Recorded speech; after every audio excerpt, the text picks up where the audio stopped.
Subscribe பண்ணல அப்படின்னா மறக்காம சப்ஸ்கிரைப் பண்ணுங்க. பக்கத்துல பெல் பட்டனை கிளிக் பண்ணுங்க. நாங்க போடக்கூடிய வீடியோக்கள் எல்லாமே உடனடியா பாருங்க. இன்னைக்கு நம்ம வீடியோல ஐபிஎல்லோட 12வது மேட்ச் யாருக்குன்னு சொல்லி பார்த்தோம் அப்படின்னா குஜராத் டைட்டன்ஸ்க்கும் சன்ரைசர்ஸ் ஹைதராபாத்துக்கும்.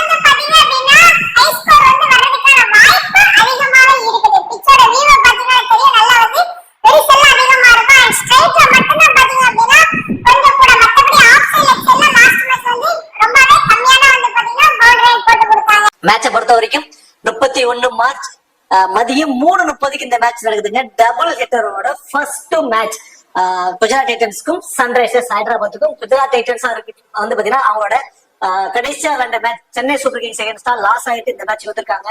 சன்ரைசர்ஸ் ஹைதராபாத் ஒரு இமாலய ரன்ஸை வந்து அடிச்சாங்க. அவங்களோட ஹைதராபாத்ல வந்து மும்பை இந்தியன்ஸ்க்கு அகைன்ஸ்டா ஒரு கடப்பார பேட்டிங் ஒரு சூப்பரான பவுலிங் யூனிட்க்கு அகைன்ஸ்டாவே கிட்டத்தட்ட 270 பேசன் அடிச்சு ஒரு பயங்கரமான ஒரு டார்கெட்டை செட் பண்ணி ரெக்கார்டும் படைச்சாங்க சன்ரைசர்ஸ் ஹைதராபாத். ஒரு கடப்பார லைனப், யாரு கடப்பார லைனப்னே தெரியாது அந்த அளவுக்கு. அதை திரும்பவும் அவங்க அடிச்சாங்க. நியர்பை வந்துட்டு ஒரு 230-240 ரன்ஸ் வரைக்கும் அடிச்சிட்டாங்க. பட் இருந்தாலும் இவ்வளவு பெரிய ஸ்கோர் அடிச்சு அந்த மேட்சை வின் பண்ணி சன்ரைசர்ஸ் ஹைதராபாத் வின்னிங் மூமெண்டோட வராங்க. குஜராத் டைட்டன்ஸ் லாசிங் மூமெண்டோட வராங்க. சொல்லி பாத்தீங்கன்னா மொத்தம் 28 மேட்ச் இங்க பிளே பண்ணிருக்காங்க. அதுல பேட்டிங் ஃபர்ஸ்ட் பண்ண டீம் 13, பேட்டிங் செகண்ட் பண்ணவங்க வந்து 14 மேட்சும் ஆவரேஜான ஸ்கோர் பத்தின ஒரு 169 அப்படிங்கிறது ஒரு ஆவரேஜான ஸ்கோரா இருக்கு.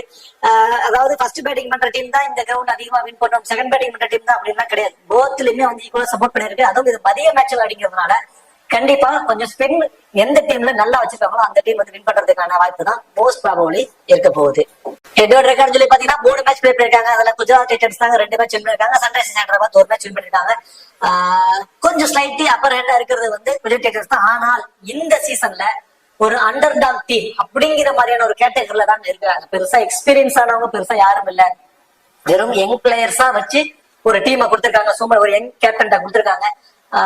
பெருசா ஒரு எக்ஸ்பீரியன்ஸான ஒரு ஆப்ஷன் சைஸ் இல்ல. அது வந்து அவங்களுக்கு ரொம்பவே பிளஸ். எல்லாமே யங் பிளேயர்ஸ், எல்லாருமே ஒரே மாதிரி இருக்கக்கூடியவங்க. அது வந்து கொஞ்சம் பிளஸ்ஸா இருக்கு. பாக்குற பார்வைக்கு வந்து பாத்தீங்கன்னா ஒரு அண்டர் டாக் டீம் கேட்டகரியில தான் குஜராத் டைட்டன்ஸ் இருக்காங்க. டீமோட ஒரு பாசிபிளான பிளேயிங்கோட பார்த்தோம் அப்படின்னா சுமன் கில் அண்ட் ரித்திமன் சகா 2 பேரும் இன்னிங்ஸ் ஓபன் பண்றாங்க. அதுதான் சாய் சுதர்சன்.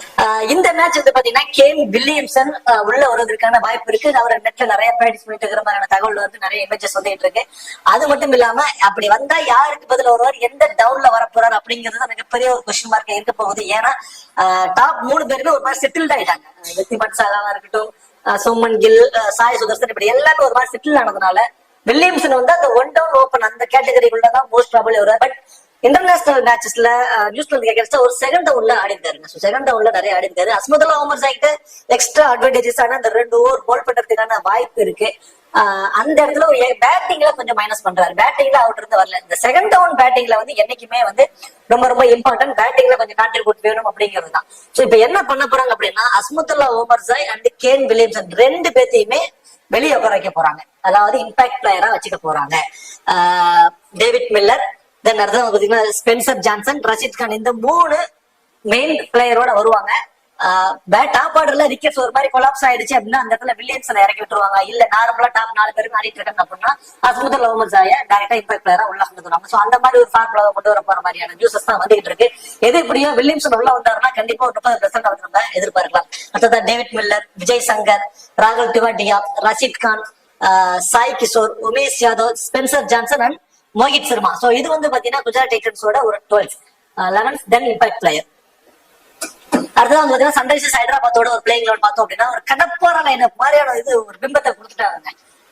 ஃபர்ஸ்ட் மேட்சும் வந்து பாத்தீங்கன்னா கடைசி வரைக்கும் போராடி கேகேஆர் அகைன்ஸ்டா தோத்தாங்க. லாஸ்ட் மேட்ச் ஒரு 270 ரன் அடிச்சிட்டாங்க. அது எல்லாமே கிட்டத்தட்ட இந்த டிராவிஸ் ஹெட்னு ஒருத்தர் டாப் ஆர்டர்ல வந்த உடனே அவங்களோட பேட்டிங் ஸ்ட்ரென்த் வந்து ரொம்ப பிரீஃப் ஆயிடுச்சு. So Mayank Agarwal, Travis Head innings open பண்ண போறாங்க. அடுத்தது Abhishek Sharma, Aiden Markram, Heinrich Klaasen, Abdul Samad, Shahbaz Ahmed, Pat Cummins, Bhuvneshwar Kumar, Jaydev Unadkat, Mayank Markande and Umran Malik ஒரு இம்பாக்ட் பிளேயரா உள்ள வருவாரு. சோ இது வந்து SRHோட ஒரு ப்ராபபிளான பிளேயிங் 11. இப்போ கிராண்ட் லீக்ஸ்க்கு எந்த மாதிரி ஆப்ஷன்ஸ் அப்படின்னு சொல்லி பார்த்தோம் அப்படின்னா, குஜராத் டைட்டன்ஸ் பொறுத்த வரைக்கும் டபுள் ஆப்ஷன் சைஸ் பார்த்தோம் அப்படின்னா அஸ்மத்துல்லா ஓமர் ஜை. சோ அவர் வந்து மினிமம் 2 ஓவர் மேக்ஸிமம் 3 ஓவர் வரைக்கும் போல் பண்றாரு. பேட்டிங்ல செகண்ட் டவுனே வராரு. மினிமம் வந்து ஒரு 20ல இருந்து ஒரு 25+ ரன்ஸ் வரைக்கும் அடிப்பதற்கான சான்சஸ் இந்த பர்டிகுலர் மேட்ச் அவர்கிட்ட இருக்கு. ஏன்னா டாப் ஆர்டர்ல 1 or 2 விக்கெட்ஸ் ஏர்லியரா விழுவுறதுக்கான சான்சஸ் தான் ரொம்ப ரொம்ப அதிகம். ஏன்னா குவாலிட்டியான ஃபாஸ்ட் பாலர்ஸ் வந்து சன்ரைசர்ஸ் ஹைதராபாத் வச்சிருக்காங்க. பேட் கமின்ஸ், புவனேஸ்வர் குமார், ஜெயதேவ் உனாட்கர், இவங்க எல்லாம் வந்து நிறைய ரொம்ப வருஷமா வந்து இன்டர்நேஷனல் கிரிக்கெட்டா இருக்கட்டும், T20 இருக்கட்டும், டொமஸ்டிக் லெவல் ரொம்ப வருஷமா பிளே பண்ணிட்டு இருக்கக்கூடியவங்க. சோ டாப் 3 பேருமே வந்து பாத்தீங்கன்னா ஓரளவு யங் பிளேயர்ஸ் தான். சோமன் கில்லா இருக்கட்டும், சாய் சுதர்சன், இவங்க யங் பிளேயர். கொஞ்சம் எக்ஸ்பீரியன்ஸ் அண்ட் ஹேண்ட் வந்து விருத்திமன் சாகா.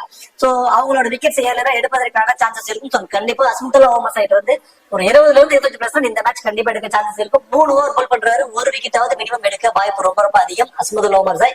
டபுள் ஆப்ஷன்ஸ்ல ரொம்ப important. Wriddhiman Saha wicket keeper பண்றாரு. சோ விக்கெட் கீப்பர்ல கேட்ச் அண்ட் ஸ்டம்பிங் ரன் அவுட்ல ஒரு 11 பாயிண்ட், தென் இன்னிங்ஸ் ஓபன் பண்றாரு. சோ அது அவருக்கு வந்து ஒரு எக்ஸ்ட்ரா அட்வான்டேஜ். எல்லாருமே மோஸ்ட்லி என்ட்ரி கிளாஸுக்கு தான் ப்ரிஃபர் பண்ணுவாங்க. ஏன்னா அவர் அந்த மாதிரியான ஒரு ஃபார்ம்ல இருக்காரு. நிறைய ரன்ஸ் ஆடுறாரு, விக்கெட் கீப்பரும் பண்றாரு. அந்த இடத்துல அவருக்கு பதிலாக டிஃபரன்சியலா ஒரு லோ பர்சன்டேஜ்ல இருப்பாரு. டிஃபரெண்ட் இன்னிங்ஸ் ஓபன் பண்றாரு. அதாவது என்ட்ரி கிளாஸ் பேட்டிங் சம்டைம்ஸ் வருவாராங்கிற ஒரு கொஸ்டின் மார்க் இருக்கும். தென் அவர் வந்தாலும் ஒரு 15+ ரன் ஆடுற மாதிரியான சுச்சுவேஷன் கூட இப்ப சேஸ் பண்றப்பெல்லாம் வந்து டாப் ஆர்டர்லயே ஆடிட்டாங்க அப்படின்னா அவர் வந்து ஒரு 10+ ரன் ஆடுற மாதிரி, ஒரு 5+ ரன் ஆடுற மாதிரி இருந்துச்சுன்னா ஃபேண்டசி டீமுக்குள்ளே வரமாட்டாரு. சோ அந்த மாதிரி கொஞ்சம் டிஸ்அட்வான்டேஜஸ் இருக்கு விக்கெட் கீப்பர்லயே மிடில் ஆர்டர்ல வரதுனால. பட் இன்னிங்ஸ் ஓபன் பண்றப்ப அவருக்கு அந்த டிஸ்அட்வான்டேஜ் கம்மியாயிடும். சோ லோ பர்சன்டேஜ் பிக்காம இருப்பாரு. அவர் டபுள் ஆப்ஷன்ஸ்ல ரொம்பவே இம்பார்ட்டன்ட் பிளேயராகவும் இருப்பாரு. தென் அடுத்தது வந்து பாத்தீங்கன்னா ரஷீத் கான். ரஷீத் கானை பொறுத்த வரைக்கும் 4 ஓவருமே கம்பல்சரி அவர் போல் பண்ணிட்டு வருங்க. விக்கெட் டேக்கிங் ஆப்ஷன்ஸ் அவருக்கு ரொம்ப ரொம்ப அதிகம். அந்த 16 ஓவருக்கு மேல மினிமம் 1 ஓவர் அவர் போல் பண்றாரு. அது மட்டும் கிடையாது, பேட்டிங்ல வந்தாலும் 10ல இருந்து ஒரு 15+ ரன் குயிக்கா கான்ட்ரிபியூட் பண்ணிடுவாரு. ஒரு ஆடி ஹிட்டர். சோ அவரும் ஒரு டபுள் ஆப்ஷன்ஸ்ல நம்ம ஆட் பண்ணிக்கலாம். போல் பண்ண போறாங்கன்னா கண்டிப்பா டெத் ஓவர்ல 1 ஓவர் போல் பண்ணுவாரு. சோ ஃபர்ஸ்ட் போல் பண்றப்போ 2 விக்கெட் வரைக்கும் கிடைப்பதற்கான சான்சஸ் ரொம்ப ரொம்ப அதிகம். தென் செகண்டா பேட் பண்ண வர்றப்போ பேட்டிங்ல வந்து மினிமம் 10ல இருந்து ஒரு 5+ ரன் வரைக்கும் அடிப்பதற்கான வாய்ப்பு ரொம்ப ரொம்ப அதிகம். ஒரு differential captain or vice captain ஆப்ஷனுக்கு கூட நீங்க ட்ரை பண்ணி பார்க்கலாம். ஃபர்ஸ்ட் அவர் போல் பண்ண போறாருன்னா அவருக்கு கொஞ்சம் இம்பார்ட்டன்ஸ் அதிகமா கொடுத்துக்கோங்க. அதே ஃபர்ஸ்ட் பேட் பண்ண போறாங்க அப்படின்னா SRH அவருக்கு வந்து வெறும் 50-50 ஆப்ஷன்ஸ்ல அவரை நீங்க பயன்படுத்திக்கோங்க. டெத் ஓவர் அப்படிங்கிறதுனால நீங்க கண்டிப்பா அட்லீஸ்ட் ஒரே ஒரு டீம்லயாவது ஒரு கேப்டனாவது ட்ரை பண்ணி பாருங்க. சரி, ஓகே. இந்த வீடியோ உங்களுக்கு பிடிச்சிருக்கு நினைக்கிறேன். இந்த வீடியோ உங்களுக்கு பிடிச்சிருச்சு அப்படின்னா மறக்காம வீடியோக்கு லைக் பண்ணி வீடியோ கொஞ்சம் சப்போர்ட் பண்ணுங்க. இந்த வீடியோ பத்திய கருத்துக்களை கமெண்ட் செக்ஷன்ல சொல்லிடுங்க.